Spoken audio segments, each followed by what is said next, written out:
The following is an original Aliven podcast. Well, ladies and gentlemen, as we begin our newest episode of Gamers Talk NASCAR, we do see Slifer emerge from the darkness with a snack, I do believe. But, last week we talked about Charlotte, and last week's episode was mostly about Kyle Busch.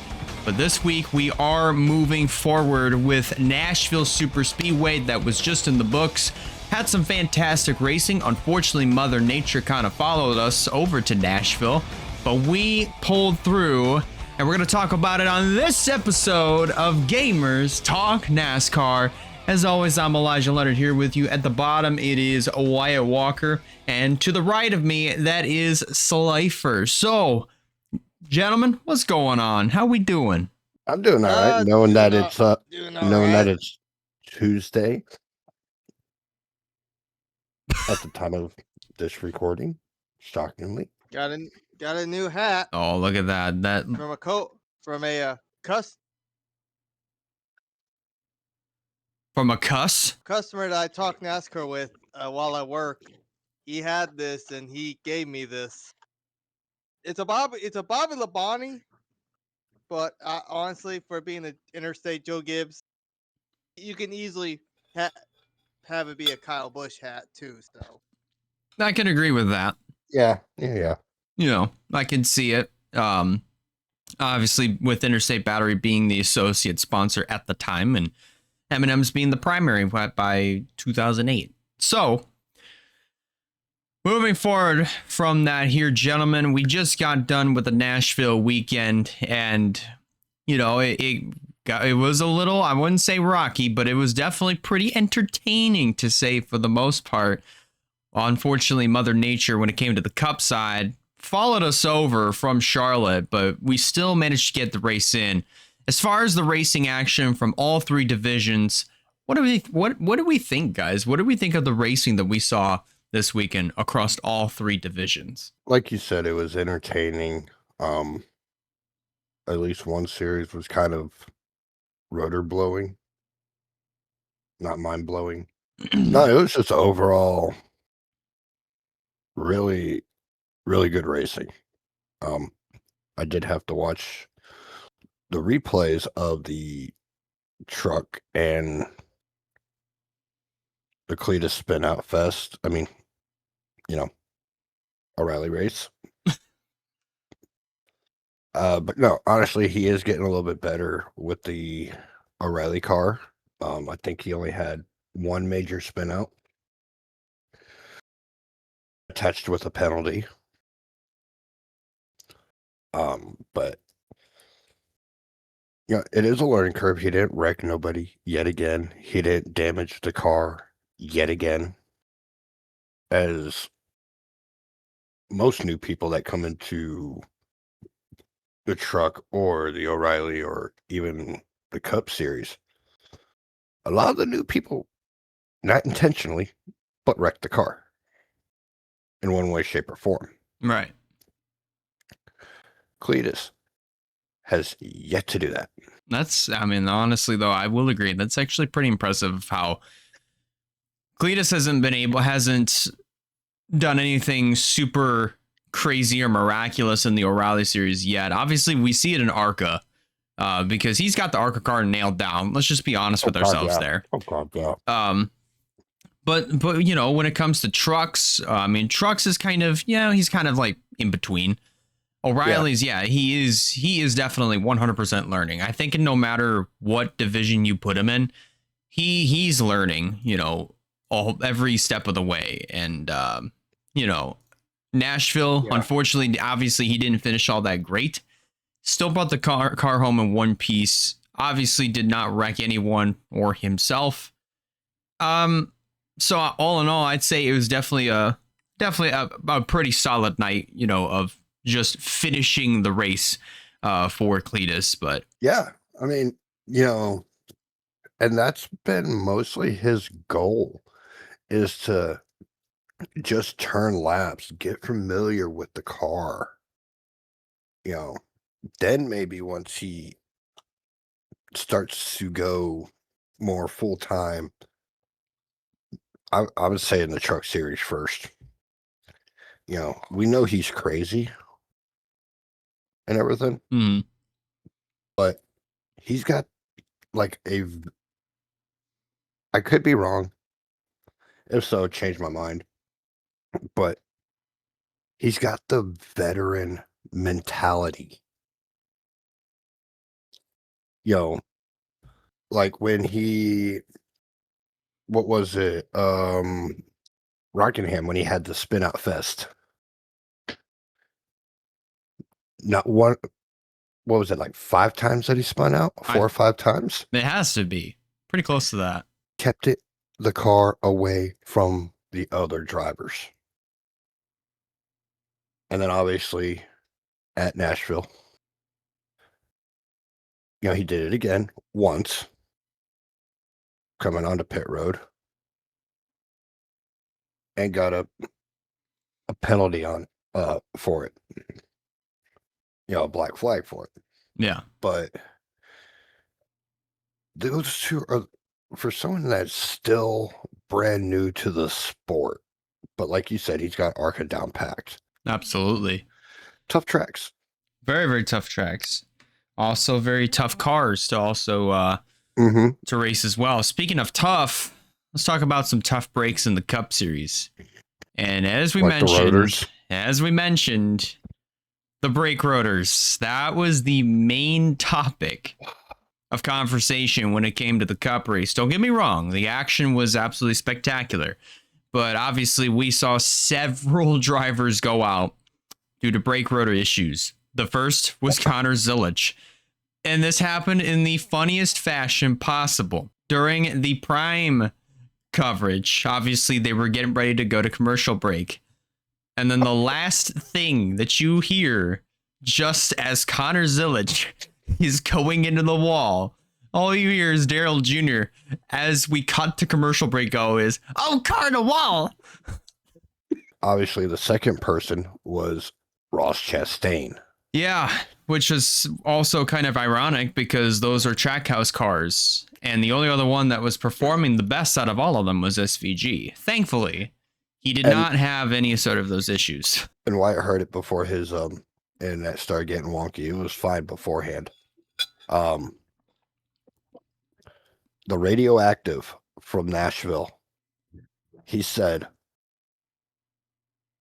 "Oh, bleep. Am I next?" I think I heard a fan got hit by one of the exploding rotors. Oof. Or a shrapnel of it. Mm. I did hear something about that.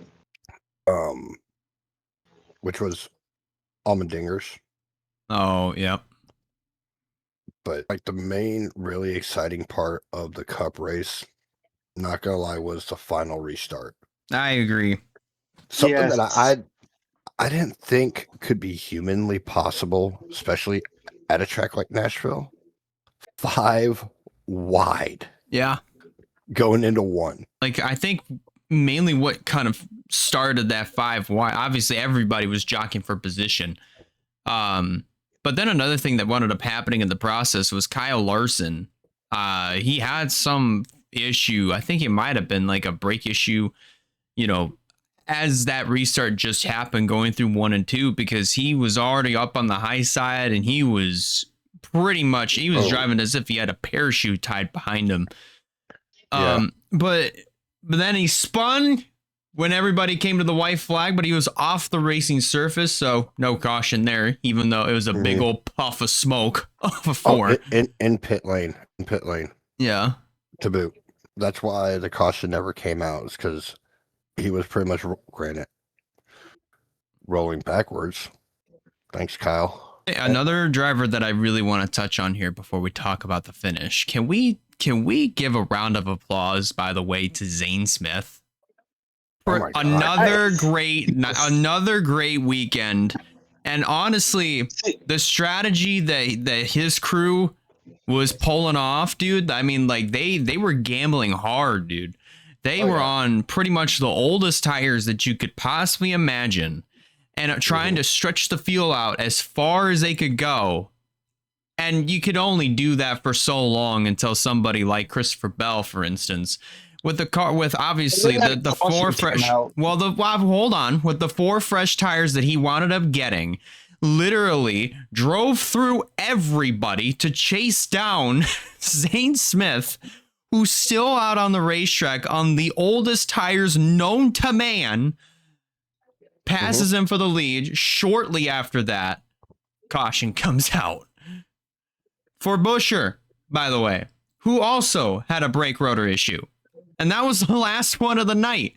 I know the 3 of us and Stapleton have our picks, but I honestly think that he could have had a very small shot at pulling off a win if the caution never came out. Yeah. Yeah. Absolutely. But also, there's one other person we did forget to talk about this weekend at Nashville. Hamlin. Yes. Mr. Jumper. And I told Wyatt this, watching the from the radioactive, if he would have waited a half a second, he would have not got penalized for it. Yeah, he would have been fine, but he went a half a second before the box, and I was like, wait, he jumped the start. He should be penalized. And he did. The good news was it happened early. It happened early in the race. You knew he was going to get his lap back, and you knew he was going to be right back up there in no time. So all in all, an early mulligan just kind of was like, all right, cool. And I think he was the first driver to go to jump a restart, obviously go to the end of the line, and come back to win it. Maybe for this year. I don't know about ever in history. I don't know, but that would be something to look up. He had to fight for that win, though. I mean, that was a stellar finish between 3 JGR cars. It would have made it better, honestly, if Ty Gibbs was involved in that battle for the lead at the end. But regardless of that, Toyota was just strong pretty much the entire night. And we saw it with Gibbs. We saw it a little bit with 2311 in the opening parts of the race with Tyler Reddick. But obviously, it panned out to be a JGR show at the end. Hamlin went on to win the race, holding off Christopher Bell. And then as we talk about poor old Tyler Reddick in a fight for, what was it, 6th? He got the spot. He finished 6th, but he kind of bounced off. I think it was a Chase Elliott or somebody. And then he just nosed into the outside wall just after the start finish line. It was like head on, hard hit into the outside wall. Thankfully, Reddick was able to get out under his own power. No problems at all. But man, just a wild cup race for Nashville. Obviously, Trucks and O'Reilly's was also pretty good as well. But regardless of that, man, some weekend at Nashville. It was definitely the edge of your seat kind of something we needed. Obviously, that would be the type of racing that Kyle Busch would have been in easily. Oh. Yeah. Easily. Here's one thing I want to mention. You brought up Kyle Busch. Every single winner still took a bow. And I want to say this.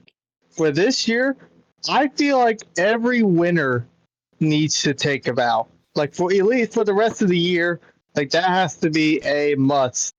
Or at least for the finish of this year. Yeah, when it comes to incidents, on-track incidents for the Cup side, let's go ahead and backtrack quite a ways to a little deal that happened between Austin Dillon and Brad Keselowski. So, first things first, obviously the first incident that wound up happening was during pit stops where Keselowski was trying to avoid somebody, which I'm thinking it was Stenhouse, who was trying to turn into pit road, and Keselowski, obviously swerved. He didn't really swerve, but he kind of bobbled up to the high line, and then kind of got sandwiched. And then Austin Dillon kind of got sandwiched between Keselowski and then also Buescher behind him.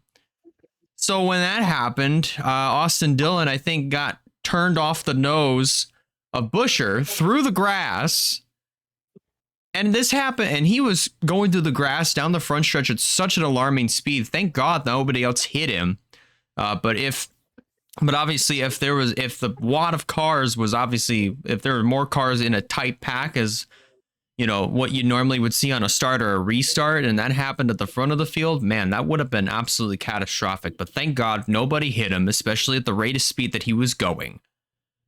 Then, let's fast forward. Not too long after that, man, what was it that caused the caution? Because regardless of that, it led to everybody just trying to get to the inside, try to get down towards the apron.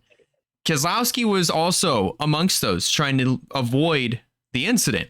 Austin Dillon veers down behind Keselowski and ultimately bumps him, and then goes up the race, and then Kez goes up the racetrack, hits the wall. And then on top of that, we hear the 6 radio saying he did that on purpose. He's mad from earlier. And Dale Jr., and probably from what we've seen and what we've heard from, obviously from Austin Dillon's, throttle and his pedal management, obviously with having to manage the throttle, it sounded like he was trying to stay off of Keselowski. I don't think he meant to hit him. Dale Jr. said the same thing. And I'm pretty sure we can all agree that Austin Dillon was not intentionally trying to wreck Keselowski, especially after that prior incident that he had with both him and also Buescher. When Keselowski got out of the infield care center, the only part that they showed was when Dillon tagged him. Mm-hmm. Not the in-car part where you heard him off the gas. And do I think it was intentional? No. I think it was Austin Dillon trying to follow Keselowski to avoid it. And obviously we all know between the three of us, many, many years of watching NASCAR. That was just a slight hiccup in a crash avoidance. You and me have had it in iRacing. This is very true. It's just one of those things that really couldn't avoid, that, someone was going down a line that was good to avoid it. Someone else followed, and it just happened. And the first incident wasn't even Brad's fault. Apparently, Stenhouse only had the message relate to Logano that he was pitting and no one else. And that's what started that first deal with Brad and Austin, which I figured they would relate that to Austin, so it wasn't Brad's fault. So just after he just in the wrong place, wrong time with the Brad Keselowski spin. I know it was not on purpose. We all can agree to that. Just high tempers. And I think it's also at the point, that these Cup guys know we're halfway through the regular season. We are pretty much at a point of the season where there is going to be less and less room for mistakes, and there's going to be less and less breathing room for, understanding, hey, I didn't mean to do this, I didn't mean to do that, because everybody's going to be so focused on trying to make sure that they can remain consistent throughout the rest of the regular season in order to stay within that top 16 threshold to make it into the chase. So for both of these guys, according to, and we're going to talk about this later, according to what I'm seeing here, Keselowski is 43 points above. So, he's fine after that wreck, but he's in a little bit of a worse spot. Whereas Austin Dillon, I don't think he's anywhere to be found obviously in this, but when not on my list, but I think he's, if I remember correctly, he might be 25th. I'm double checking. 24th. Yeah, he's 24th. I was close. Exactly. He is 24th in the regular season standings as of right now.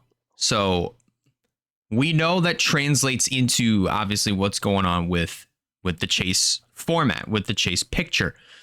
So obviously for Austin Dillon, he's doing what he has to do, obviously, when it comes to the racing side. Sure, all that stuff that happened with Keselowski and also like with Buescher, who inadvertently turned him, it was all just racing deals. Austin Dillon obviously is not doing any of this to be intentional or to try to take Keselowski out of the top 16. He's not trying to do that by any stretch of the imagination on purpose. So he's doing what he has to do in terms of like wreck avoidance and also just trying to manage, his throttle and brake pedal usage or whatever to avoid a wreck. And he tagged Keselowski by accident. He didn't mean to. It just happened. Yeah. But we're kind of at the point of the season where there's going to be more take and less give when it comes to the regular season, because we are getting to that point of where it's like it's crunch time. It's time to go. Yeah. And like you said, that there's going to be less and less room for error and less patience. Even if there is no more winning you're in, format. Because again, I will still say this. Thank God they got rid of that. Thank God we don't have to deal with a winning you're in sort of situation all over again. Because now obviously the bar has been with this format, as we have talked about, or as we might have touched on before we got started with this season, the bar is raised. The bar is way higher than it ever has been in a long, long time. So for these drivers, yeah, they got to rely on consistency. They can't just rely on the win and you're in factor. They have, just because you win 2 races doesn't mean you're okay. It puts you in a better spot, but you're not okay. Yeah. If you're below that top 16 threshold, if you win 2 races, you're in a better spot, but that doesn't mean you're okay. You got to follow it up with consistency. And both Keselowski and Austin Dillon, I feel like in their own rights, are doing a great job at being consistent. Obviously, we see one doing better than the other points wise, but they're still doing well consistently. And when you have an incident like that on the racetrack take place where Kes is in a good spot to still be inside of the top 16 and Austin Dillon is not, I mean, you can understand Keselowski being a little bit frustrated, but I still stand on this. And I know this rambling kind of got all over the place and kind of talked about the chase picture. Austin Dillon did not wreck Keselowski on purpose. Bottom line. Yeah. All right. Well, that was a lot to take in with Nashville. That was. That definitely was. And I'll be honest, like any other tracks that we have reviewed never went on this long. I don't think so. Not even, I don't think like a half an hour. No. But it was just so much action that took place, from accidents, rotors blowing, drama. Ironically, all on the same wheel. Mm-hmm. It was all with the right front. How many NASCAR shirts do you have? Probably a decent amount. How come? Oh, no, I just noticed the dive bomber shirt you're wearing today. Oh, yeah. When Carson Hocevar drove the 42 for the rest of the year in 2023. Yeah, this badassery. Yeah, the dive bomber. Hey, he's my homeboy. Leave my homeboy alone. He's my literal homeboy. He's like just up the road, like from 40 minutes from me. I guess my homeboy's Cletus then. Because I'm a couple hours from him. Mine is the only guy from Oklahoma that's in the field. I don't even know how far he is from where I'm at. I'm assuming like maybe a few good hours. Imagine if he lived right next door to you. I mean, you know how excited I would be, man. I can imagine during the off season, right? Christopher Bell is just sitting at home, and he's chilling out. Here's why.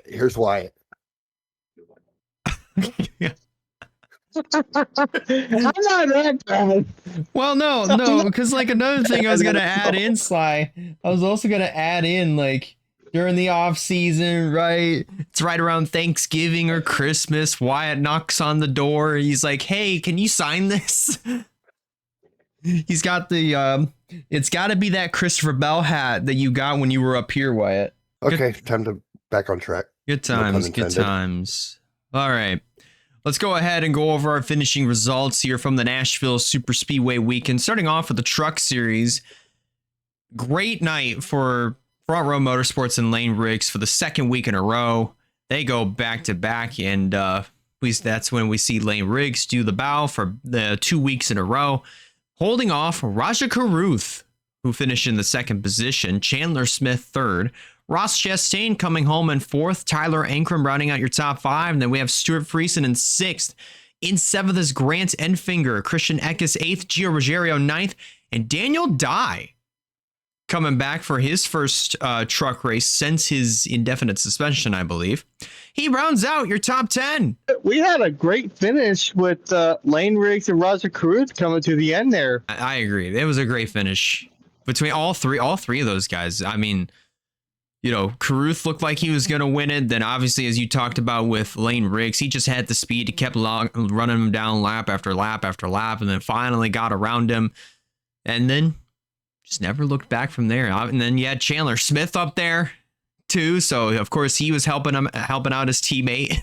Just imagine how much it would have been if Roger Caruth did get the win in that number 7. That would be how awesome. much emotion there would have been. Yeah, I low key, even as somebody who has seen Raja Caruth sign up for AG stuff way back in the day, and becoming the first ever Chick-fil-A Cup Series champion back in the day, that would be really, really cool. He actually did that? Yeah, he did it like way back in the day. Raja Caruth. Yes. Yep. Plus, Raja, did you know, Sly, that way back then, I think it was like early 2016 when we had, or at least I did. Wyatt wasn't in the picture at the time, unfortunately. But this is when I was a part of this other group called the NRLOA, and I had the NRLOA podcast. So it was just kind of like the show. He actually was a part of it at one point. Talk about that. I mean, I wish I had the footage somewhere, but it's probably gone right about now. And I'm sad and I'm upset that it's gone. Yeah. Me and Elijah has talked about this in the past. Like we've talked about how crazy would it be if we got like one of the stars to show up on one of these podcasts. Is like we talked about Raja Caruth being one of them. Just like somehow getting a hold of him, see if he somehow remembers Elijah. Like, hey, I'm pretty sure you don't remember me. We used to do WRLA stuff. My name was Elijah Gordon. Do you happen to remember? I highly doubt it because it's been so much time has already passed. But just imagine that would be so cool. If we were able to, which one do you think we would have a better shot at getting? Hocevar. Yeah, maybe Hocevar. Hocevar mainly because of his online personality. I think it'd be easiest to get Hocevar. Butterbean might be a good one too because like he's still new, fresh. But honestly, I feel like what would be cool for us, and I will say it again, if we were able to, I think the best person would be Raja Caruth, and hopefully he mentioned not WRLA. The thing he was with Roger. Yeah, maybe the NRLOA podcast. This just brought up another person in mind. Cletus.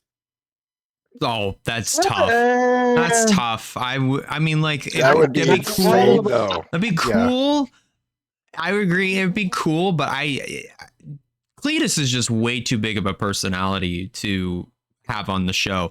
And I'm not saying that to be rude or like disrespectful. No. I mean that as if, you know, he would say, compare this show to Cletus McFarland. Here's Cletus. Here's us. No, go lower. Go lower. Like off the camera lower. Anyway, Weren't you doing results? I mean, I was. I think Wyatt was the one that talked about Caruth, and then we kind of It just went. It snowballed. It just snowballed from there. Good job, Wyatt. Anyways, from 11th on down to 20th. It's Parker Retzloff, Ty Majeski, Brandon Jones, Andreas Perez, Daniel Hemrick, Cole Butcher, Dawson Sutton, Stephen Parsons, Brendan Queen, and Minnie Tyrell. He rounds out your top 20, 21st on down to 30th. Derek Lemke, Natalie Decker's husband. I kid you not, by the way. Poor guy. Which I do. I've been meaning to talk about this, actually. We'll get to it here in a little bit before we go over our O'Reilly's results. But Derek Lemke, he finishes 21st. Corey LaJoy, Chris Wright, Frankie Muniz, Caleb Costner, Spencer Boyd, Caden Honeycutt, Ben Rhodes, Clayton Green, and William Sawalich. That is your top 30. Finally, from 31st on down to 36th, we're all out of the race. Justin Haley, Jake Garcia, Tanner Gray, Jesse Love, Carson Ferguson, and Tyler Reif, who went out of the race on lap 55. Before you get to the Lamke thing, how about Majeski? How he was having kind of bad luck past couple weeks, and then coming to finish 12th. We talk about Dodge. Dodge did not have a great weekend at all. Let's put it plain and simple. Nobody did all that great.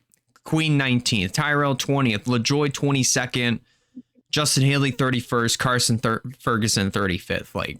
Man, Colling did not have a great weekend whatsoever. At least they still got 2 top 20s out of it, though. I will agree with that. So there's that.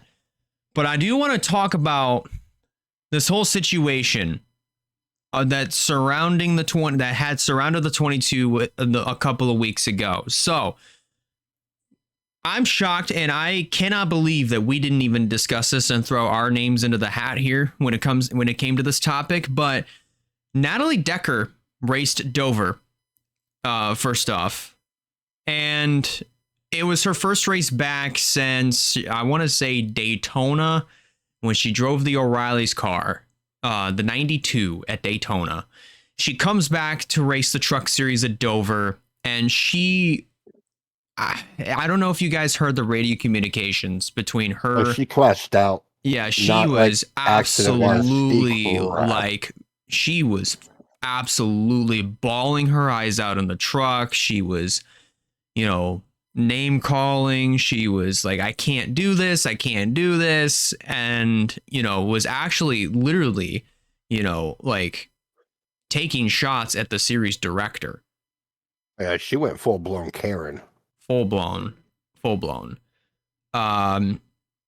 So hence the reason why Derek Lemke was behind the wheel of the 22 just a couple weeks later for Nashville.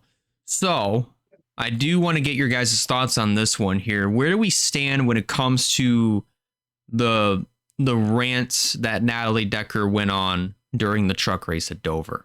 Taking shots at the director and everything else. Nah, I wouldn't have gone for it. But she's not really a full-time competitor, right? Was she in the trucks? She was probably in the late 2010s, early 2020s. But since then, she's I think it was in the 2020s. Yeah, well, yeah, that's true, because she went full time in 2019 with then DGR Crossley, now Tricon at the time. Didn't really do all that great. Moved over to Nice Motorsports. Then following year, probably had similar sort of results. And then I think since then, she kind of was just part-time, kind of racing here and there. But ever since she got married to Derek Lemke, also has had a child as well. And being a mother, she kind of races every so often. And I think to be honest with you, if you're gonna be racing every so often, every couple of months, I really don't think that's a great idea, because then you're not keeping yourself conditioned for, racing the lengths of like a Truck Series race or an O'Reilly Series race, every few months. Like, you're not going to be able to just slip right back into it. Unlike, like, say, for other women that are also in NASCAR and in racing altogether, like Haley Deegan or Isabella Robusto for ARCA. ARCA, yeah. For Tony Breidinger as well. Even though she's part-time, but she's still around pretty consistently. And then, like, we go even further back, there was like a Johanna Long, Jennifer Jo Cobb, Danica Patrick, whether if we want to include her in that list or not.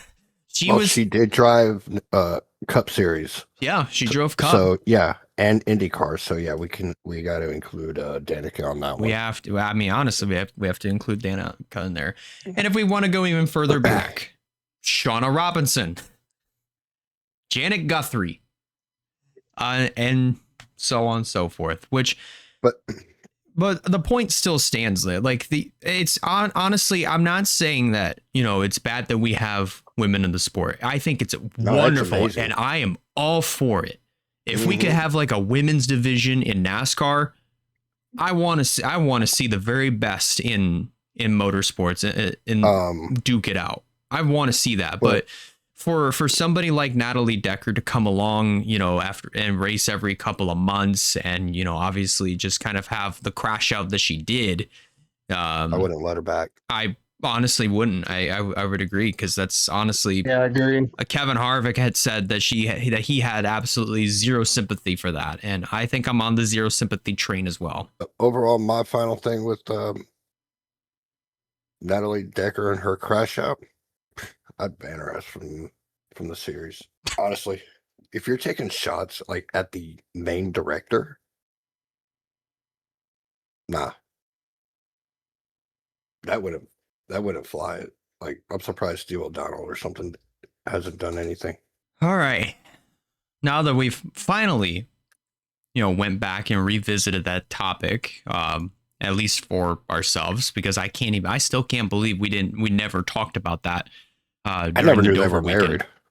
Oh yeah, they've been married for probably about a couple years now. But let's talk about the O'Reilly Series results here. First off, we have Justin Allgaier coming home as the winner. Brent Cruz finishing in the second position. William Sawalich in third. Sam Mayer coming home in fourth. Brandon Jones rounding out your top five. And then it's Brandon Jones finishing fifth and sixth. Yeah. There's two Brandon Jones, just like how there's two Austin Hills. Oh my God, Jesus, not this again. Corey Day finishing in the sixth position. Then Carson Quapple in seventh. Kyle Larson finishing in eighth. Taylor Gray ninth. And then Sammy Smith rounds out your top 10. From positions 11th on down to 20th, they look like this. Austin Hill, speaking of. Parker Retzloff, Ryan Sieg, Dean Thompson, Sheldon Creed, Jesse Love, Anthony Alfredo, Jeremy Clements, Raja Caruth, and Blaine Perkins. That is your top 20. 21st on down to 30th looks like this. Brendan Poole, Leland Honeyman, Jeb Burton, Kyle Sieg, Patrick Staropoli, or Patrick Star, Logan Bearden, Harrison Burton, Mason Maggio, Ryan Ellis, and Austin Green. That's your top 30. Finally, from positions 31st on down to 38th, look like this.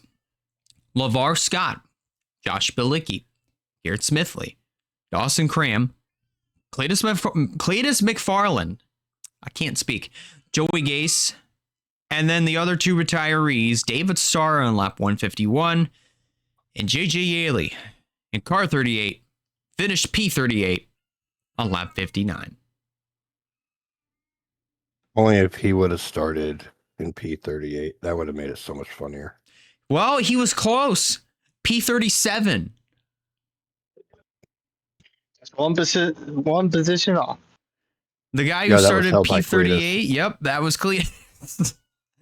And then finally, let's talk about our Cup Series results here. And I think we all have a pretty good idea of one other driver that we're going to touch on here. But first, let's go through our top 10. Denny Hamlin, after jumping the start, getting that pit road penalty, fought his way back onto the lead lap, raced his way back up to the front, and wins at Nashville. Christopher Bell finishing in the second position, then Chase Briscoe third. Ricky Stenhouse Jr. in the Kyle Busch inspired NOS Energy paint scheme, finishing in the fourth position. Best NOS Energy paint scheme of all time. Please keep that. NOS. Amen. Amen. Please keep that. SVG, rounding out your top 5. Tyler Reddick finishing in 6th. Chase Elliott in 7th. Ryan Blaney in 8th. Zane Smith in 9th. And Carson Hocevar rounds out your top 10. Oh boy. Okay. So before we continue on with the results here, let's touch on SVG. Oh my goodness gracious. Charlotte. First off, we talked about Charlotte and how he got the ovals nailed down. Here we come to Nashville. Jeez, oh Pete's the beginning part of the event. Like I think even during stage 1, he's fighting Kyle Larson for the lead. He holds off Larson. He held off Larson several times. It's just like, man, Larson is probably one of the very best at like mile and a halves. I mean, even though this is a 1.3 mile racetrack, but still. SVG, I mean, other than whoever it was, I can't even remember who, but SVG took the fight to Larson. Whether if he was running on the outside line or the inside line, SVG took the fight to Larson and held him off. I told you. Like, I think SVG might be a person we have to watch out for next year. He's pretty good right now. Not just next year.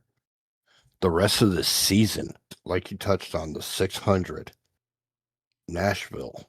And I even said it that I have a feeling maybe toward the tail end of the season, this is probably where he's going to get his first oval win.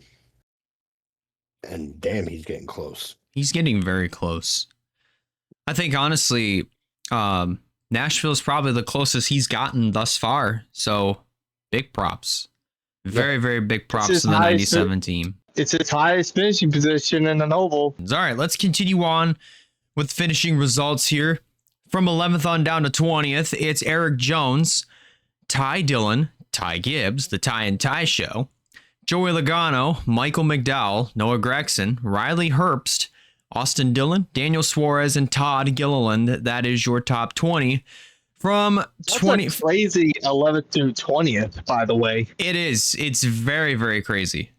But here we're gonna have just as an equally crazy 21st through 30th. You ready for this? I know what you're about to say. From 21st on down to 30th, Cole Custer. Oh no! But wait! There's Cody more. Ware. Cody Ware finished in 22nd. One lap down. Then we have Kyle Larson, John Hunter Nemechek, Corey Heim, Austin Cindric, Austin Hill, Chad Fincham, who was the last car running on the racetrack, Chris Buescher, and then William Byron. That is your top 30. Finally, from positions 31st on down to 38th, Josh Berry, Bubba Wallace, Alex Bowman, Brad Keselowski, AJ Allmendinger, Ross Chastain, and car on the wall, Connor Zolich, who went out of the race on lap 71. But Ryan Preece did finish in 36th, in case if I missed him. Interesting results. Very interesting results that we got out of Nashville. That's for sure. I guess it's a good way to segue to my segment of all the damn points.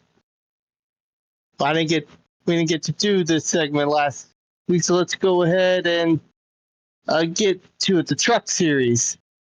Lane Riggs won 2 races. He won this week's and last week's. So he now had 3 wins and is top of the board with 210 points above the cutoff. Second right now is Lane Riggs with 173. Then there's a big gap. I believe my math is correct. A 56 point gap between Kane Honeycutt and Christian Eckes. Then we got who has 117. So Chandler Smith 114, 104. Then there's a 43 point gap between him and Ty Majeski, which is 61 points. Ben Rhodes 52. Then a huge 44 point gap between him and Tyler Ankrum, who's only 8 above. And tied for 9th, and also the last spot in the current 10 chase, is Stuart Friesen and Daniel Hemrick with 6 points, both above the cutoff. Currently 6 points below Jake Garcia, Brett Enfinger 26, Justin Haley 33 points below, Brendan Queen 35 below, Andres Perez 47, Tanner Gray 52, Dawson Sutton 69, nice, Minnie Tyrell 96, Cole Butcher 103, and Chris Wright rounding it out with 117. Now, we only got 7 races left in the regular season for the truck series. Yeah. Who do we think right now will be in and who's out? And I'm not counting the people who are currently 100 points above the cutoff. So, from like 6th down. I'm making it more interesting unless they start having bad races. I'm actually going to bring this down to 8th and down with Tyler Ankrum. My apologies. Only a single digit points above the cutoff. I think Daniel Hemrick will be out. I've noticed Grant Enfinger has slowly been working his way up. That's what I think is going to take that 10th and final spot. What about rookie Brendan Queen? He was up there, but he started like the last few races have not been kind to him, but it's only 35 points. He can get that change in the next few weeks if he has some good races to be back up there battling for the for that spot. I mean, I'd probably say ask me that question again when we got about 4. Then I'd have a better answer. I'm gonna go bold here. I might say Stuart Friesen. I think Friesen might get knocked out. Don't get me wrong. I mean, we're coming up to Michigan here, shortly, and he has won there last year. But I just, to be quite honest with you, he's kind of leaned more in between. Kind of like, yes, he's been consistent, but I just don't think the finishes that he's been getting are going to be good enough to keep him inside of the top 10 as we progress on these last 7 races in the regular season. To be quite honest, I just don't think it's going to be enough. Part of me feels the same way about Jake Garcia. I just have it. He's been on and off every other race. He's been good. He's been up there, but just like this last week, it wasn't kind of him. He's currently the first one below the cut line. Only 6 points, but I just haven't been confident in Jake Garcia as I have in his other teammates. Yeah. Not counting Cole Butcher, obviously, but I don't know. I'm not. If we're going off I'm just going to keep it through 8th and 14th. I don't really see Andres Perez being up there unless he has a good run or anyone below him. I think a good middle range is from 8th to 14th. Yeah. I don't have any high hopes for Justin Haley. I did in the beginning, but he is slipping back. I thought he would have been 1 to 12, but he has not been performing well. I don't see him. For going off this, I do agree with Slifer saying that I think Grant Enfinger is finally getting his stride, and I think he will be in this top 10, maybe the final spot. If we're going between Garcia and Brendan Queen getting in there, I'm not even sure I'm confident in Tyler Ankrum, if I be completely honest with y'all. Ankrum's had some good races now and then, but I don't know. I'm just not big on Ankrum. Yeah. I think, like I said, I know, like when I said 4 to go, but I think we might have more of a definitive answer after the naval base, and that's for all 3 series. Oh, yeah. Yeah. We already know who's going to get the championship in O'Reilly. I mean, unless something really bad happens to Allgaier, which is a good segue here in a second, but like he just got his 4th win, and he is dominating. He's dominating the series. He is currently almost 200 points above second right now. Which, since we're going to talking about, let's go ahead and segue on to the O'Reilly series with Justin Allgaier, almost 400 points above the cutoff. Almost 400 with like 10 races left in the regular season. he could take the next 3 or 4 off and still be in great shape. Agreed. He's 383 points above the cutoff. Yeah. And second place, Jesse Love, is only 204. Barely cracking 200. I'm calling it right now. By next week, I'd be surprised if Justin Allgaier, 1, has not cracked 400 points above the cutoff, and 2, cracked 200 point gap between him and Jesse Love. Yeah. I would be shocked by in a couple weeks because I forgot they're off this week. Can we just declare him the regular season champion already? I know, right? You know, like we're 10 races left in the regular season. I mean, shoot, might as well, right?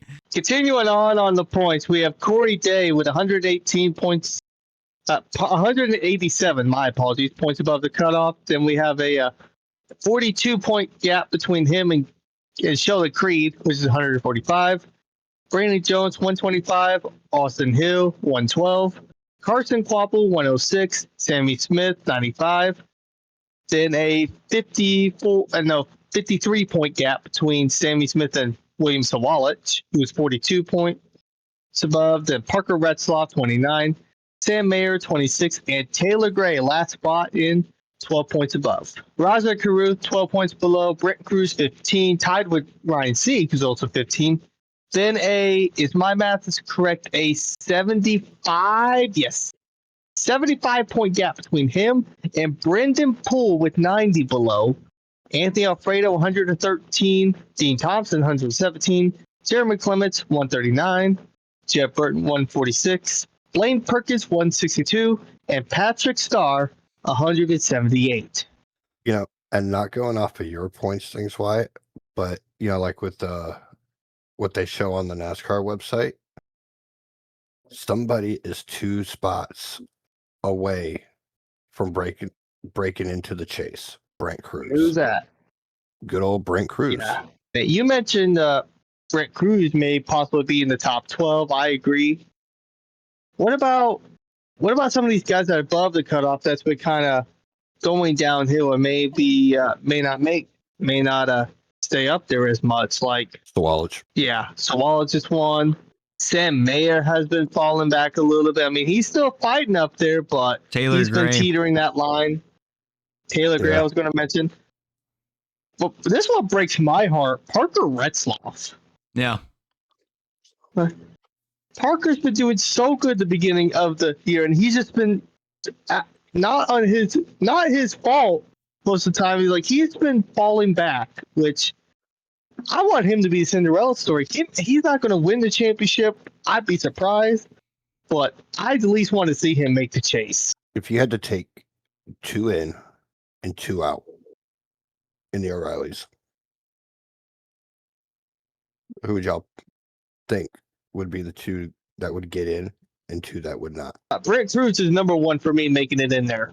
Brent Cruz is number 1. I think that's for all 3 of us. Yeah, no, I would say the same thing for Brent Cruz. I mean, at one point earlier in the season, he was in, and then I think the wreck at Charlotte happened, and he was already knocked right back out. So he's it's not like he's starting over from scratch. He's right there still. He's within reach of getting in. So, I mean, he's my number 1. My number 2, depending on how the rest of the season plays out, the regular season to be more specific. Raja Caruth could be another one that gets in. Could. If he's in the 88. Man, I mean, even if he's behind the wheel of the 32, he still puts forth his best effort.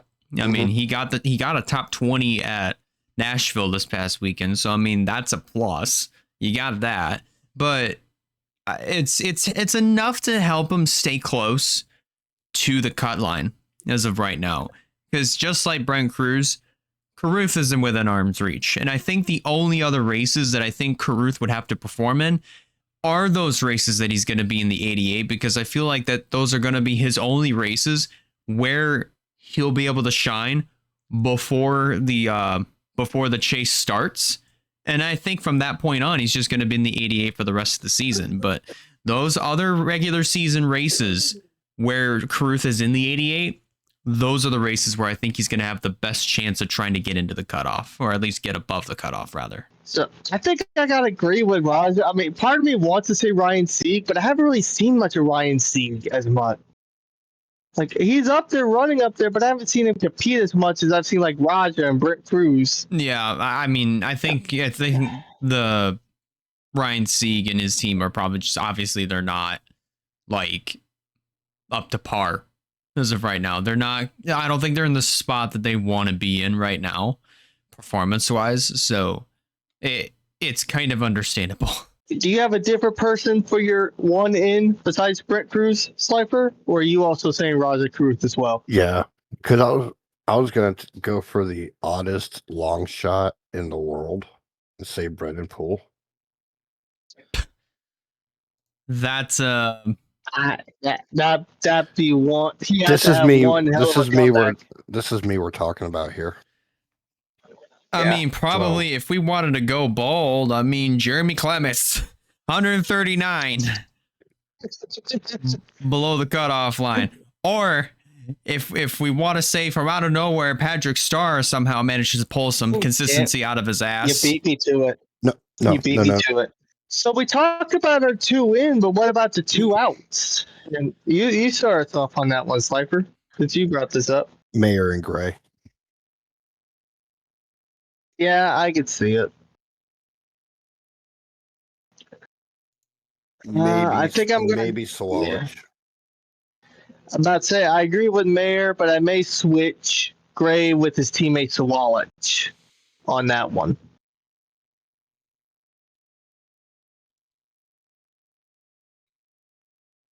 He's thinking hard. Ooh, I see the host of our smoke coming. I'm still thinking Mayer and Gray, if I'm being honest here. Sam Mayer, yeah, I think is performing consistently enough to stay above the cutoff line. I just don't think it's going to pay off long term. Taylor Gray, I think, is the same way. Don't get me wrong. Both have speed. Both have been consistent all year thus far.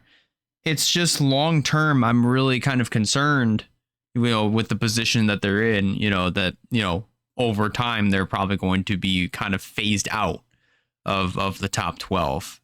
So don't get me wrong. Like I said, they've got speed. They've been showing it every week in, week out. But I just don't think the consistency that they're showing right now is going to be enough to stay inside of the top 12 long term. Now we move on to the Cup Series, and the cut line on this one has been changing pretty good. Start off, Tyler Reddick is still up at the board with 5 wins, but now with Denny Hamlin getting his 2nd win, he's cut this point gap to under 100 points. Finally. And Finally. And if my math is correct, it's 97 points that's between them. Yes. Yep. And trying to do the quick math in my head, I'm going to say 75 point gap between Denny Hamlin and Ryan Blaney for 2nd and 3rd. I think 77. 77. Oh yeah, 77. Yeah, I got that mixed up. But yeah, 77. You're right. I got that a little mixed up. Almost got it. I have my off days. I'm damn good with math and stuff, but I have my off days sometimes. You know, we all do. Yeah, but there's still a big gap between Denny Hamlin and Ryan Blaney. Then you got, I know this one off top, a 20. This one is 27. No, yeah. Now I'm questioning myself. No, it's 23. There it is. I'm tired. We all are. 23 points between Blaney and Elliott. With I should say the numbers 353, 256, 179, and 156 in that order from Reddick all the way to Elliott. Then Ty Gibbs is 145, Kyle Larson 105, Bell 95, Chris Buescher 89, Carson Hocevar 79, Daniel Suarez top 10 in points with 74 points above. And William Byron 48, SVG 44, Brad Keselowski 43, Chase Briscoe gets back up there with 39 points above.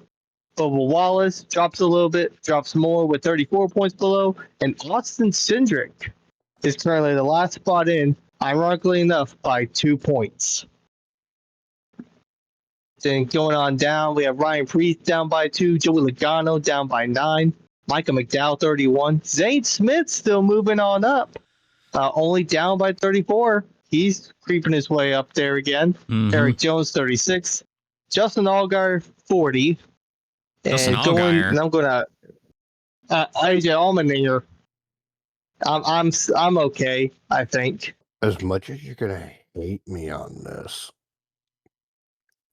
my 2 in is gonna be Logano and Smith. I hate you on one of them. Yes, you're right. Yeah, my 2 out. One is Bubba, for sure. He's been on. Bubba's been falling behind. And the other one is going to be Austin Cedric. Yeah. To me, I got Priest and Smith. Priest has been having the last 2 weeks. He hasn't been doing all that well, but once he gets closer to the end, he turns it up, and he's only 2 points below. A good race for Priest, bad race for Cindric.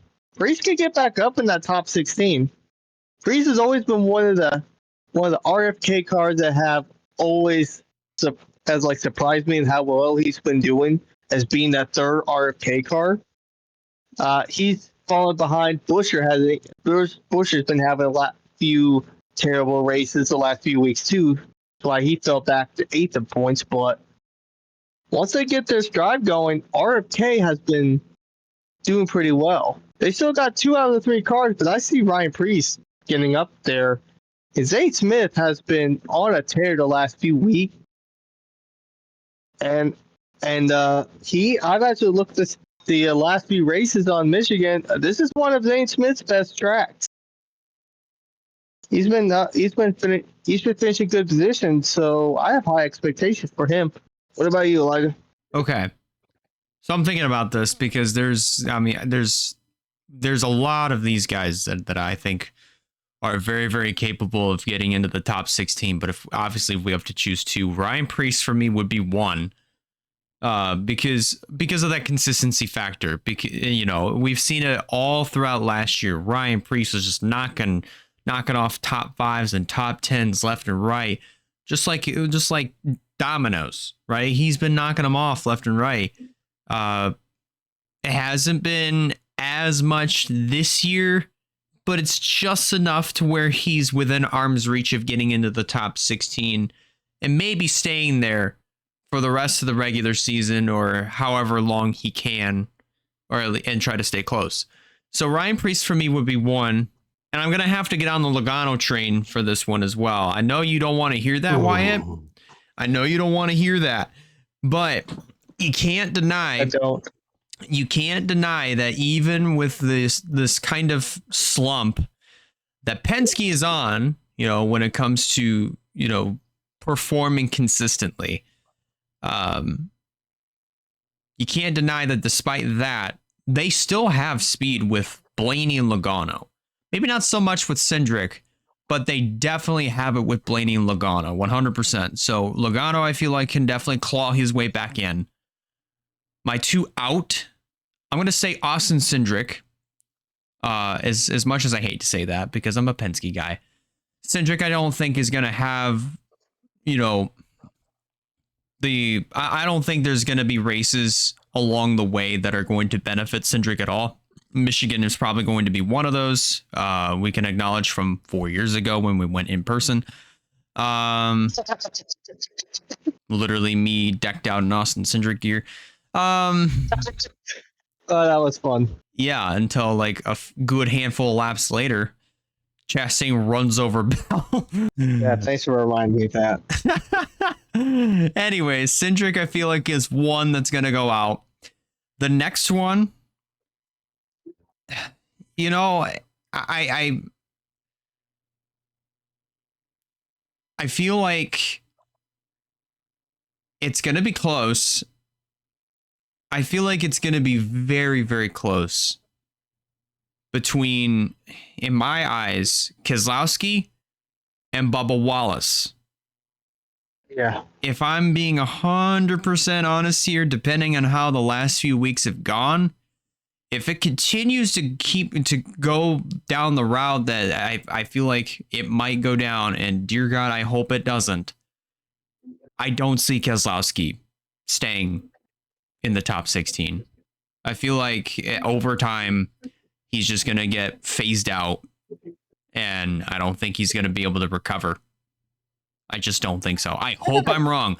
Yeah.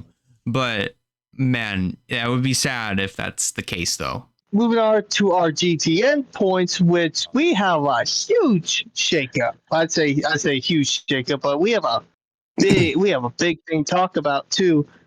Hi, boys. The Slifer pulled a me at Watkins. He got the most points, 7. He has caught up to all of us. He got 7 points. He caught all of us. He almost swept. And I'm saying that if he would have swept, he would have gotten the winner of both the truck and the O'Reilly series, correct? Or actually swap both people on both of the series, their winner and Dark Horse. He would have gotten an extra point. He would have been tied with Elijah right now, who is the current leader at the moment with 53 points. I'm at 58. And Stapleton is currently at 57.5 still.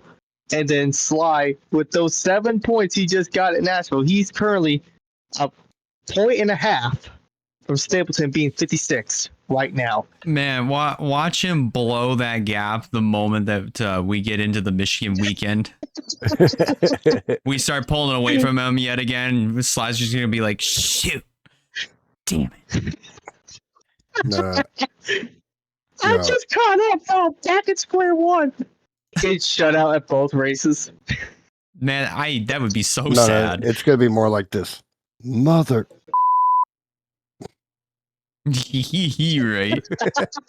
On that note, that will conclude my segment of all the damn points. Screw you. I think I caught that. Of all the B points.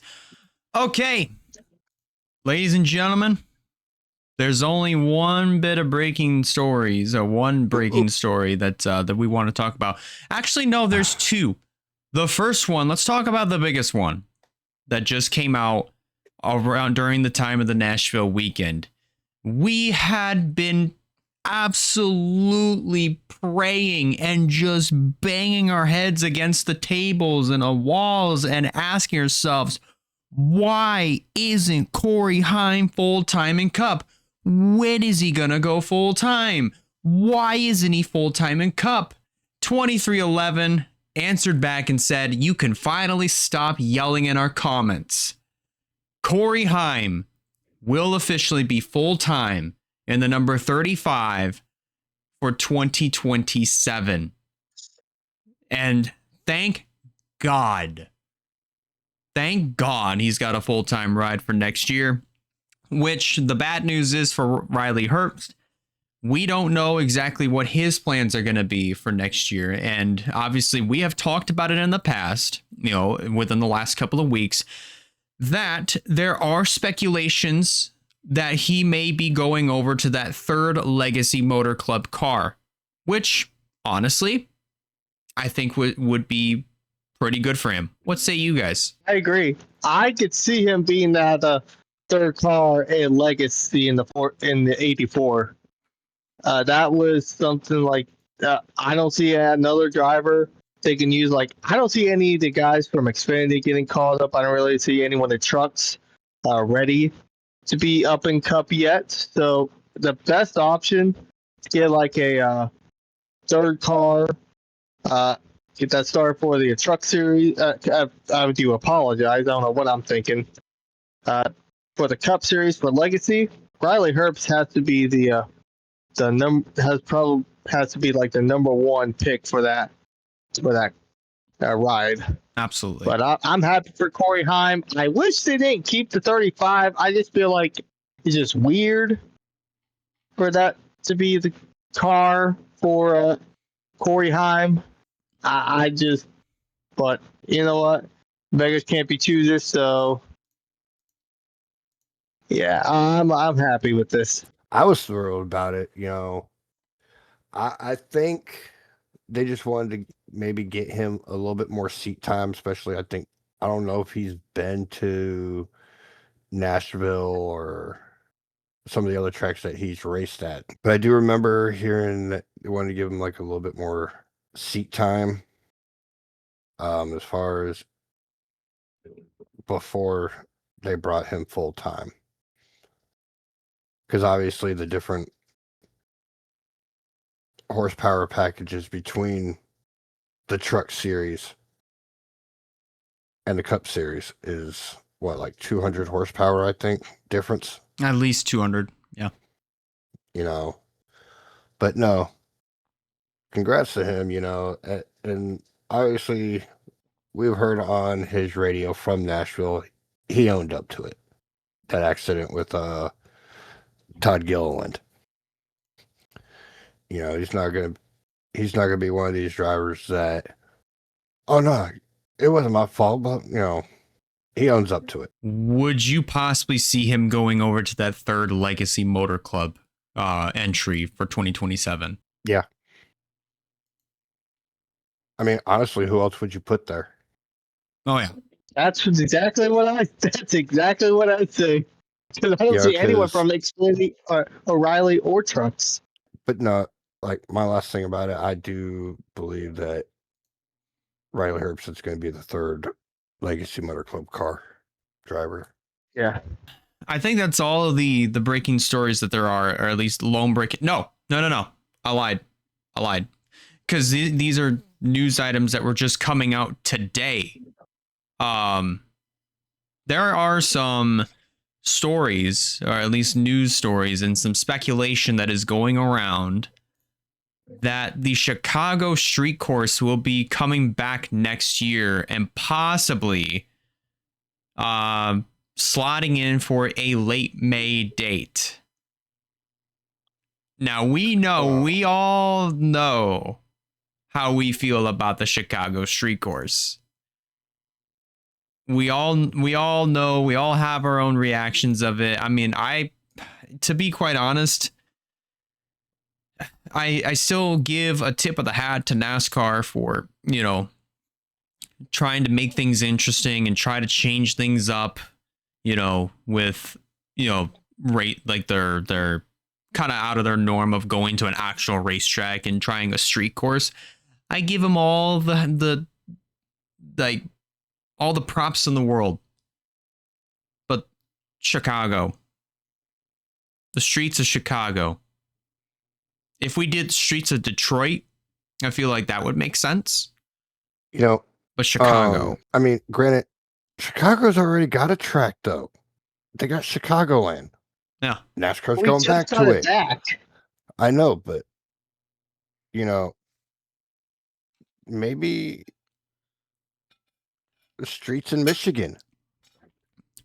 Yeah, with Detroit. I mean, Elijah would go to it. Yeah, I would. We have one in Oklahoma. Come on. I need something in Oklahoma. We know they would probably call it the Twister 500 because it'd be blown away, just like the tent at Watkins Glen. But no, like honestly, what about other cities that don't normally have a racetrack, a NASCAR racetrack? And yeah, I'm going to throw my city in this because, granted, Daytona's got Daytona International Speedway. Miami has got Homestead. Cities like Jacksonville or Athens, Georgia, or New York. You know what I mean? Yeah. Stuff like that, bring it to other cities.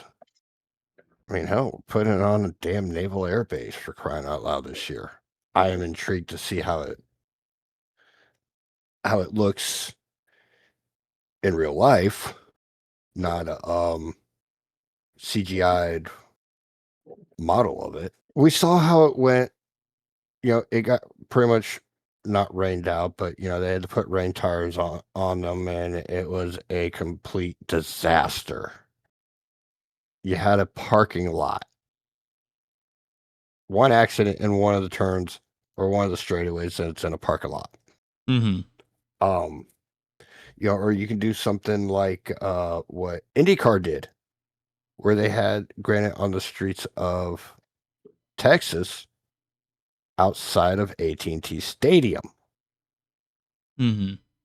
Do something like that, even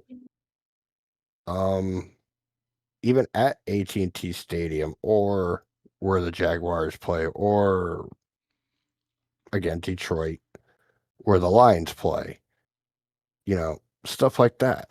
Yeah. But not a major road areas like what they did with Chicago. Because I know there was a lot of people that were pissed. Yeah. Holy. Because that was on their way home, and well, now you got cars that are got about as much horsepower as a Hellcat driving on the streets. Leaving their rubber on the ground. I know that sounds so wrong on so many levels, but you know what I mean. They got to drive over that every day now. Yep. Right. But okay. Yep. Enough about that. Nope. Honestly, think they should just stick with Chicagoland. My personal opinion, Chicagoland is honestly way better than the street course. I cannot wait to see how the next gen cars go at Chicagoland. I can't wait to watch that in person. But just like I already know like Chicagoland's a lot better than the street course already, because like this will be. I really don't see why they need to bring it back. Like I honestly don't. Yeah. That's even I don't understand it, because it doesn't make sense to, move away from a racetrack that obviously hasn't really been a fan favorite for probably the last couple of years. And then you bring back a Chicago track that actually is in Chicagoland Speedway. And then only to be like, all right, well, we're going to try to finalize a date, for to bring back the Chicago street course. Because like, man, that would be such a, a draw. Nor like, I don't understand the move there. I just don't. I don't get the move. Shouldn't Chicagoland just stay a chase /playoff race? That's what the main thing it was known for. I like it. I like it being in the summer. Don't get me wrong. It's had some great summer races, but I've always loved it being in the in the chase. I mean, there was that, but it also, before it became a playoff race or a chase race, it was like the halfway point of the season at one point. Like that was a track that you went to at the halfway mark to start off, like to conclude the first half of the season or to start off the second half, but either way, I mean, like, I think Chicagoland is one of those tracks where it's like, yeah, you could do one or the other, honestly. But I think with that said, I think that's all that we could really talk about. So with that said, why don't we go ahead and review, or preview, I should say, Michigan. So O'Reilly's is off this weekend, so it is Trucks and Cup. And gentlemen, I mean, Sly can back me up on this when it comes to iRacing. Michigan is one of those tracks. It's a very, very fun track, not only to race on, but also to watch. But with Trucks and Cup that are going to be there, what are we looking for? What are we expecting? I'll say this in the words of wrestler WWE Superstar Jacob Fatu. All gas, no brakes. Yeah, I mean, Because, like Elijah alluded to, iRacing, you really don't touch the brakes as much. Trackhouse is probably thinking, thank God. No, right? It's definitely going to be very exciting. Maybe the finishes may not be as exciting as Nashville, but it's still going to be great racing. I think the trucks always put on a good show when it comes to Michigan. I have to think back. I don't think they raced Michigan last year. I think it was just the Cup and O'Reilly series. No, Trucks raced there last year. They did race last year? Yeah. I forgot who won. Stuart Friesen. It wasn't Corey Heim. Stuart Friesen. Oh, yeah, that's right. That's right. Because he had that unexpected win. I forgot about that. Yeah. That's the reason how he got that 52 in the in the playoffs last year. yeah. And he wasn't able to compete in the playoffs because of the what happened. Oh, I forgot what happened. He crashed during a dirt race. I think it might have been dirt modifieds, and he got injured. And he couldn't compete for the rest of the season. And that allowed Caden Honeycutt to take over and try to go after the championship in the 52 after getting booted from Nice, which I think now they're kicking their butts at about that now. But all right. I think since we are way over time, like way over time, as far as the recording, because we've been recording for 2 hours, 18 minutes, 20 seconds and counting. Jesus. So this is going to be a lot of editing to try to shrink this down. So with that said, let's go ahead and get on down into our predictions for Michigan. For those that are brand new to the show and are not exactly sure how we make our predictions, here's how we do them. We give you a driver who we think is going to win. Pretty self-explanatory. The driver to stay away from is the driver that hasn't been doing well the last couple of weeks, or we're just coming up to a track where they don't perform all that well at, but statistically or in general. And the dark horse is the exact opposite. And we're going racing in the Irish Hills of Michigan. It's a shame that I cannot go because I don't have tickets, but rest assured, maybe next year. With that said, I can read mine off. I think let's start off with reading Nathan Stapleton's predictions here, because obviously he hasn't been able to show up because he's been a little bit under the weather. So let's go ahead and read his picks. Starting off with the Truck Series, his dark horse, he chose Corey Heim as his dark horse. His driver to stay away from is the 98 of Jake Garcia. And his driver to win, Chandler Smith. Pretty solid predictions there. And then I like those. And then we go over to the Cup Series. His dark horse, Chris Buescher. Solid prediction there. Driver to stay away from, Bubba Wallace. And for his driver to win, Wyatt, you'll be happy with this one, Christopher Bell. And those predictions do make sense though. Those are pretty accurate. Yeah. All right, Sly, we know that you've been fiddling away with making your own predictions here while we were kind of going on multiple, like 20,000 different tangents. Go ahead, man. Yeah. You're up next. All right. So, my dark horse, I chose Lane Riggs. My stay away, no surprise, Cletus. Yeah. And my driver to win is Corey Heim. And where I got caught, the Cup Series. I was so close to doing it without getting caught. My dark horse is Zane Smith. My stay away, yes, JJ Yaley. I respect Cletus' pick more than I do the JJ Yaley's of the prettiest of points. Yep. Hey, I gotta have at least one every now. Past couple weeks, I've had legitimate stayaways. Okay, I'll repick. I mean, much. So let's. Okay.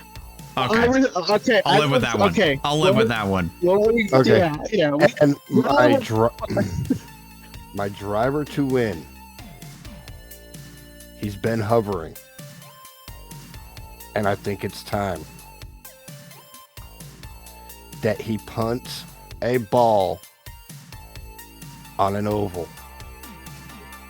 I'm taking SVG. I like it. Old pick. For anybody that's wondering who he re-chose as his driver to stay away from, for anybody that was wanting to know and that cannot see our sheets, yes, as he did, as Sly did say, Alex Bowman. He did change it from JJ Yaley to Alex Bowman. All right. I was about to say it too. All right, Wyatt, you're up next. We have a limit to like how much we could pick, like the lowest of drivers. Any points can go so far. But anyways, to the truck series. It got the person who's I believe has performed the best out of the 25. Give me Parker Klingerman, who's back in the 25 for college in the truck series as my dark horse. I like it. My driver to stay away from, he did good last week, but I just don't see Daniel Dye in the 20. He's back again in the 20, but I'm just not seeing. My driver to win, Corey Heim. Yep. Before you get to the cup, granted, I was going to pick Corey Heim anyway. Would that be considered 1 point or half a point? One. No, that's 1 point since he's not a full-time. Next to he will be considered half a point. Yep. That's why I just wanted to double check on. Yeah. Well, the Cup Series, I agree with Sly on my dark horse, and not only this, he has finished at top. I think when I last looked, he finished top 15.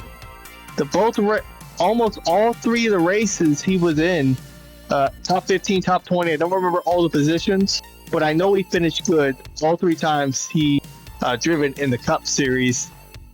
And that includes the 71. That includes when he drove the 71 as well. He got a top 10 in the 71, believe it or not. But I got Zane Smith. Now, on the other side of the coin, he has not finished well. Like, he's always, like, in the low 30s every single, like, the last few races. I got his teammate, Todd Gilliland. And I look back on all those two just to get my ideas.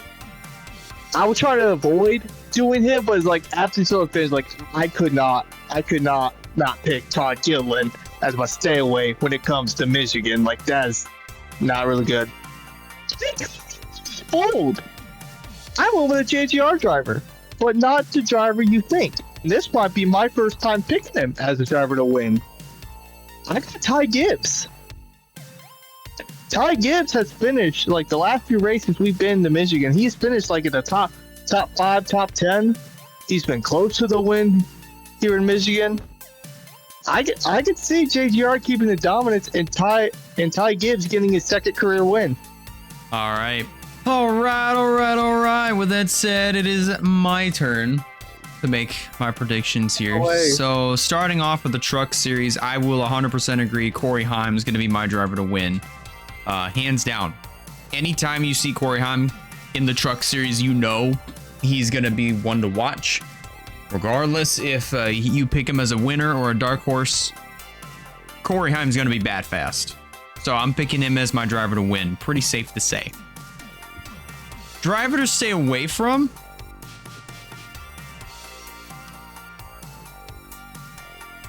I think I might go on a little bit of a different route here.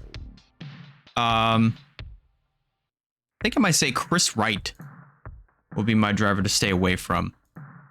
Okay. Because I don't, like, to be quite honest with you, like, even if he is driving for McAnally, I just don't recall him being like amongst like some of the super strong, you know, front running trucks when it comes to that team, other than Tyler Ankrum, Daniel Hemrick, or even a Christian Eckes, for instance. I don't think so. I don't think I ever recall seeing him even in any sort of conversation, unless if we say, "Oh, trouble, turn 3." On the wall. Oh, Cardinal Wall commercial break. but I'm gonna say Chris Wright's my driver to stay away from, specifically for that reason, because it's like I don't ever recall him running all that well anyway. But my dark horse, I'm gonna say Lane Riggs. Lane Riggs will be my dark horse. Yeah. I don't think he'll go 3 in a row, but man, that would be something if he did. But he, out of all the regulars in the truck series, he arguably is the strongest one. 100%. Yeah. Other than Caden Honeycutt. But Lane Riggs, 100%, is the strongest regular right now for Front Row Motorsports. I argue he may be the best one to win the championship for the trucks. Absolutely. All right. And now, I know what you're going to do, Sly. You're anticipating it. Actually, I was going to ask, can I do it for you? Oh. You know what? I think I'll... well... It's my home track. Yeah, it's definitely today. You got to get you next week. Next week. But yeah, since it's his home track, yeah. We'll get you next week. He's crossing his fingers. He knows why. Yeah, you know why. Because for those that are new, you hear me say it's time for the main event. But for whatever reason, when I get to main, my mic cuts out on Discord, so they don't hear the full deal. But you guys hear it on the show. Known this for years. You guys waited for years to tell me, hey, we don't hear that. Especially you, Wyatt. Me especially. Yeah. Can't believe you guys. And now... You're welcome, buddy. Elijah, take it away. And now, it's time for the main event. The 58th annual Firekeepers Casino 400 at the Michigan International Speedway for the NASCAR Cup Series. Here we go. My favorite track, not just because it's my home track, but because of the racing that we see here, especially in iRacing. Definitely because it's his home track. You. Be quiet. Yeah, Wyatt. No. Here we go. For my driver to win. At Michigan.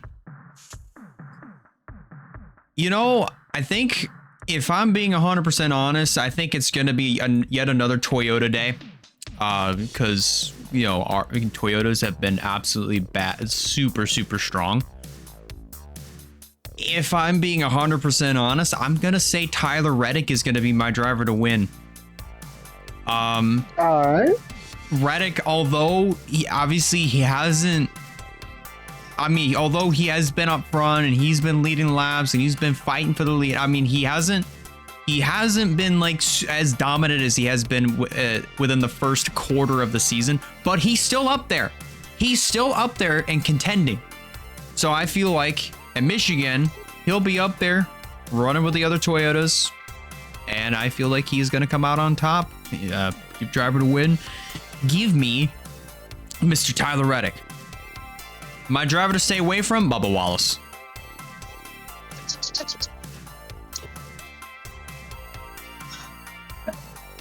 Simply put, what more can you say to that? But my dark horse, I'm gonna agree with Zane Smith. The last couple of weeks, like especially when we go back to the Coke 600, especially the very, very early stages of the race, Zane Smith fired off like a cannon and had been performing pretty consistently all throughout that race. And then even last weekend at Nashville was also doing pretty well there as well, you know, and even tried to roll the dice, thinking maybe a caution would come out, you know, before Christopher Bell caught up to Zane Smith and passed him. And a caution did, but it was pretty poorly timed. Pretty poorly timed. Because I feel like if a caution came out, the strategy that Zane Smith was on, man, that would have worked. It would have worked like a charm. Zane Smith could have restarted up front with 2 fresh tires, and he probably could have won the race or gotten a top 5 out of it. Very well could have. And as we've mentioned, Michigan is a very, very good track for Zane Smith, regardless if it's Cup or even in the Truck Series. He won here 6 years ago in front of nobody. This is during COVID. I forgot that. So, give me Zane Smith as my dark horse.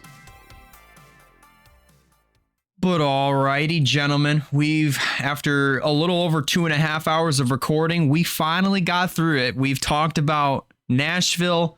We've gone over our breaking story of Corey Heim to Cup full time for 2311 and then some. We've gone over our points. We've previewed Michigan, made our predictions. With that said, gentlemen, any final thoughts before we get the Michigan weekend underway? Let's go race over 200 miles without letting off the gas. They're right. Let's keep the rotors in one piece, please. Alrighty. With that said, ladies and gentlemen, I think we're going to go ahead and put a bow on this episode of Gamers Talk NASCAR. I want to thank you guys a lot for watching and or listening to this episode. If you're watching this on YouTube, if you like what you see, be sure to hit that like button and be sure to consider subscribing.